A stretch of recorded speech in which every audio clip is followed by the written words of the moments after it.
Tonight from downtown Indianapolis, the Fever welcome in the Seattle Storm with major playoff implications on the line tonight. All right, y'all, look, it's a big one tonight, okay? It's an important one. This has got to be our best 40 minutes. This has got to be our most intentional 40 minutes in everything that we do, okay? Look, no one person needs to do anything outside of themselves, right? But every single person in this locker room needs to be the best version of themselves. What if I told you the Indiana Fever didn't just win? They made history 6 times in one night. Indiana blew out the Seattle Storm by 20, but the margin wasn't the headline.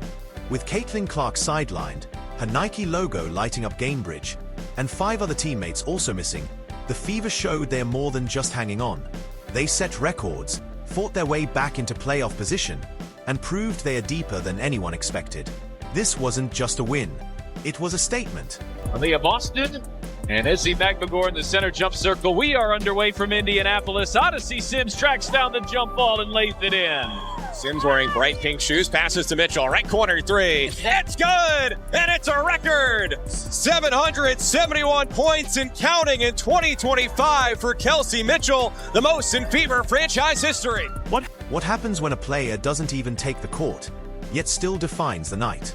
That was the scene at Gainbridge Fieldhouse, where Caitlin Clark sat in street clothes but remained the center of attention. Nike used the game to unveil her signature logo, turning an ordinary late August matchup into something closer to a citywide celebration. The double C symbol lit up the arena, flashing across giant displays outside and stamped on t-shirts handed to every fan. Within minutes, thousands had pulled them on, transforming the crowd into a unified, jersey-like sea of Clark's mark. It looks really unique, I think it's very creative for Caitlin Clark to come up with something like this. And I just enjoy all of it, it's like aura. We love it! It's simple, yet it speaks a lot. I love it so much. I'm a big fan of it. Simplicity is the best. I like the design. Nike always does great with design, so I'm a huge fan of the logo. It looks really cool. I was really excited to see it last night, and it looks like we're going to get shirts with it on it, so that's pretty exciting too. I like it. I like how it incorporates the CC. I love it. Double C's. Let's go, Caitlin! Inside the arena, the buzz was unmistakable before the opening tip. Clark wasn't playing, but her presence filled the building. Gainbridge felt less like a basketball venue and more like Caitlin Clark Arena. Everywhere you looked, banners, shirts, fans holding limited edition gear. Her brand was stamped across the night. This wasn't just a WNBA game. It felt like a cultural event. The pre-game ceremonies only heightened the anticipation, and every mention of her name drew roars, even as she sat out her 16th straight game with injury. Feels good. Got the pants, got the charms, necklace,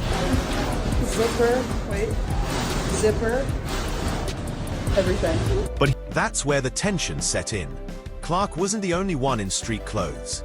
Sophie Cunningham, Chloe BBY, Sydney Colson, and Ari McDonald were also out, leaving Indiana down 5 players. The Fever had already dropped 4 of their last 5, and the playoff race had tightened into a survival test. One more stumble here wouldn't just hurt for a night. It threatened to push them further down the standings. AB's been the one that's been most affected by all of our injuries. All of the point guards that know how to get her the ball and how they get it to her, and it's not just getting her the ball, it's where you get it to her, getting it to her on time, on target, thinking one pass ahead, all that matters. And I thought today, her aggressiveness with the ball in her hands to the rim, getting into defenders, playing low to high instead of high to low. When she plays like that, there's nobody that can stop her, and she set the tone for us, really on both ends. She had the NECA assignment as well and set the tone for us on both ends. And, she was terrific. So the game quickly turned into a study in contrasts. Off the court, Indiana staged a spectacle around its star.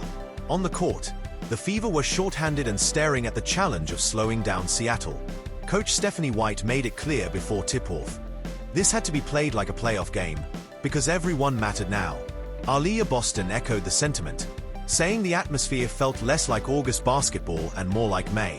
It's special. I mean, there's very few people who get the opportunity to say that they have a logo and to make the impact that she makes, not just I think, in the sport, but globally, just by being who she is. She's a connector. She brings people together. And, I think for us to be a part of that, and whether it's, as simple as being able to celebrate all of these things with her, or, as much as walking out into the arena and seeing the whiteout on the chairs out there, it's really cool. And it's really special and shoot, I'm talking about it right now, and just feeling the intense gratitude for me personally, being in women's basketball, to be able to be a part of this moment, and to celebrate with her. That kind of weight meant Indiana couldn't just go through the motions. The mix of celebration and urgency raised the intensity from the start. And while Clark's initials lit up the arena, it was another set of hands that lit up the scoreboard. The Fever came out firing, scoring 20-plus points in every quarter and never trailing once. By the final buzzer, it was 95-75, a statement win that lifted Indiana from 8th to 6th in the standings. Fans arrived wearing Clark's logo, but they left talking about a team that had seized the night and turned it into dominance. What followed was the grit and toughness that truly defined the stage. And Gabby Williams were slow to get up after a collision underneath the basket. Here's what happened. Well, that is a major collision for the two of them. They both knock heads. It took them both some time to get to their feet. What marks the turning point of a season? When a team could have folded under injuries but refused to. In this game, it came early. Just minutes into the first quarter, Gainbridge fell silent after a violent collision between Lexi Hull and Gabby Williams as they dove for a loose ball.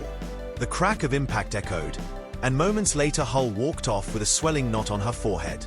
The celebration that had filled the arena instantly shifted to anxious quiet. With 5 teammates already sidelined, the idea of losing Hull too felt crushing. Hull gets hit in the head there at the beginning of the game, comes back in. If you could just speak to her toughness and what it meant seeing her fight through what sure was not very pleasant. I feel like Lexi's a definition of tough. Yes. I think when you just think of her as a player, the way that she hustles, she likes to get loose balls, extra offensive possessions. That's what she does. I mean, she got hit, she came back and just continued to contribute again. Was a pest on defense, just making her presence felt, offensive rebounds, and that's just who Lexi is. So. But less than 10 minutes later, the arena roared again. Hull checked back in, the swelling still visible on her forehead, and instantly the energy flipped. Her toughness set the tone. Afterward, Aaliyah Boston put it simply, Hull is the definition of tough, and you could see why. Coach Stephanie White called the collision disgusting, but Hull brushed it off, even joking later that everyone told her she looked beautiful with the lump. That refusal to flinch resonated. It gave the Fever something real to rally behind. Yeah, I mean, that was disgusting. I don't know if y'all saw it, but I mean, it's who she is. She's just a tough young woman who battles every possession, and you can never tell if Lexi does, if she's hurt, if she's injured, if she goes down, if she gets back up. She just always has the same expression, and she just plays her butt off. And I'm thankful that it wasn't worse, and thankful that she was able to come back. But she really kind of epitomizes the toughness and the grit of this team. What followed was a complete shift in Indiana's play. Suddenly, the Fever owned every possession. The rebounding battle turned into a landslide, 42-28, fueled by Hull's 9 boards alongside Aaliyah Boston and Aerial Powers. And inside, Boston delivered the kind of dominance that left no doubt. She poured in 27 points on 10 of 18 shooting, overpowering Seattle in the paint. Every touch was a mismatch. Every possession sent the same message. Indiana wasn't going to be the team playing scared. Drive, passes, Breezy with a block. She swats Malunga. Fever in transition left to right. Powers at the right elbow. Backing down Diggins, passes left wing. Kelsey fires, got it.